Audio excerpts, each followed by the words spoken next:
अस्सलाम वालेकुम dear students, hope so all of you fine. अच्छा जी, स्ट्रक्चर ऑफ एटम में आज हम डिस्कस करेंगे discovery of canal rays. Canal rays को हम कई नाम देते हैं। Canal rays are also called positive rays, canal rays are also known as a proton rays. So इसकी डिस्कवरी याद रखिएगा, after the discovery of cathode rays scientist sir Goldstein उन्होंने इसकी डिस्कवरी की थी। एक डिस्चार्ज ट्यूब के अंदर ही उन्होंने इन रेज को आइडेंटिफाई किया था जिन्हें सर विलियम क्रूक्स आइडेंटिफाई नहीं कर पाए। तो हम डायरेक्टली एक्सपेरिमेंट पे चलते हैं जी। ये हमारे पास एक डिस्चार्ज ट्यूब है। इस डिस्चार्ज ट्यूब में आपको कैथोड नज़र आ रहा है जो कि एक नेगेटिव रॉड है, और this cathode is actually a perforated cathode rays. Perforated means कि इस रॉड के अंदर एक मेटेलिक रॉड है और इसमें पोर्स हैं, होल हैं कि रेज इसमें से गुजर सकती हैं। और दूसरी तरफ एनोड यूज़ किया गया है, वो एज इट इज़ एक मेटेलिक एनोड है, और इनको अटैच किया हुआ है हाई वोल्टेज बैटरी जो 5K टू 10K वॉल्ट इनमें करंट अवेलेबल है। तो सर विलियम क्रूक्स ने वैक्यूम पंप के ज़रिए अपनी मर्ज़ी की गैस जो है वो उसको इसके अंदर फिलअप कर दिया। जैसे फॉर एग्ज़ाम्पल हम यहाँ पर कोई भी नोबल गैस को कैरी आउट कर लेते हैं, तो उन्होंने किसी एक सेलेक्टिव गैस को यहाँ रहने दिया, बाकी तमाम एयर को इस वैक्यूम पंप के ज़रिए निकाल दिया।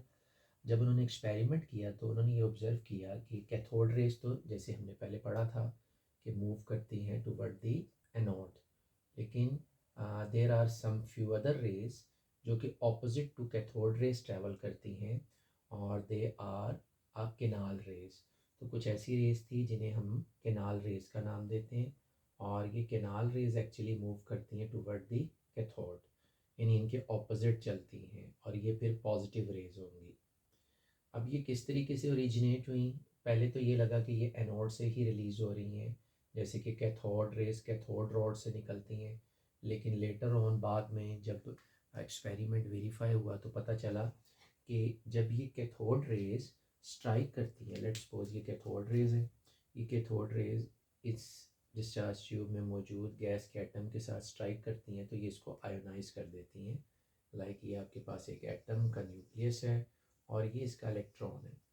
तो जब इस इलेक्ट्रॉन के साथ आकर स्ट्राइक करेंगी ये कैथोड रेज, तो ये कैथोड रेज इस इलेक्ट्रॉन को निकाल देती हैं, और इसको यहाँ से जब निकाल देंगी तो ये जो आपके पास स्ट्रक्चर है वो एक आइंस की शक्ल ले लेगा। ये हमारे पास एक पॉजिटिव आइन बन जाएगा। तो ये पॉजिटिव रेज जो है वो मूव करेंगी toward the negative cathode and. इसको मैं एक इक्वेशन से भी शो करता हूँ।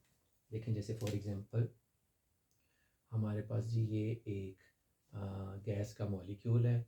जब इसके साथ मैं कैथोड रेज मीन इलेक्ट्रॉन को स्ट्राइक करवाता हूँ तो ये इलेक्ट्रॉन इसमें से इलेक्ट्रॉन को रिमूव करके इसे पॉजिटिव आइन बना देगा, और इस तरह दो इलेक्ट्रॉन अब ओवरऑल जो है वो हमें हासिल हो रहे हैं प्रोडक्ट में।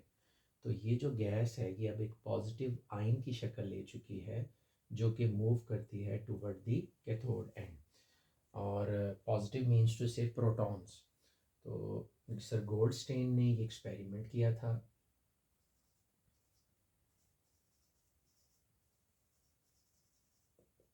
और सर गोल्डस्टीन ने इस एक्सपेरिमेंट में कुछ जो इन रेज की प्रॉपर्टीज़ हैं उनको हाईलाइट किया। अगर हम उन प्रॉपर्टीज़ को देखें तो उनमें नंबर 1, ये रेज मूव करती हैं ऑपोजिट टू कैथोड। पहली कि ये जो रेज हैं ये मूव करेंगी, रेज मूव करेंगी ऑपोजिट टू कैथोड। इसके अलावा इनके अंदर भी पावर होती है, और ये भी जब स्ट्राइक करती है on the wall of discharge tube तो they give a fluorescence flash. तो ये भी जब स्ट्राइक करेंगी, strike when they strike they also give a fluorescence और अ फ्लैश लाइट। जो थर्ड पॉइंट था वो ये था कि ये जो रेज हैं ये बेसिकली ओरिजिनेट एनोड से नहीं होती, बल्कि ये आयोनाइजेशन ऑफ गैस मॉलिक्यूल से हासिल होती हैं। यानी जो गैस मॉलिक्यूल हमने अंदर फिलअप किए थे उनके आयोनाइजेशन से ये रेज प्रोड्यूस होती हैं, और इन रेस को प्रोटॉन को नाम दिया। और लेटर ऑन हमें ये पता चलता है कि जो प्रोटॉन हैं, याद रखिएगा, इनका मैस इलेक्ट्रॉन से 18, 36 या 40 टाइम्स ज़्यादा होता है। यानी एक जगह एक प्रोटॉन होगा और एक जगह 18, 36 इलेक्ट्रॉन होंगे, तो तब उनका मैस इक्वल होगा। यानी प्रोटॉन इलेक्ट्रॉन से 18, 36 टाइम ज़्यादा हैवियर मैस रखते हैं। और प्रोटॉन न्यूक्लियस में पाए जाते हैं, ये याद रखिएगा। इन पे चार्ज जो होता है वो पॉजिटिव चार्ज होता है, इन पे चार्ज है पॉजिटिव।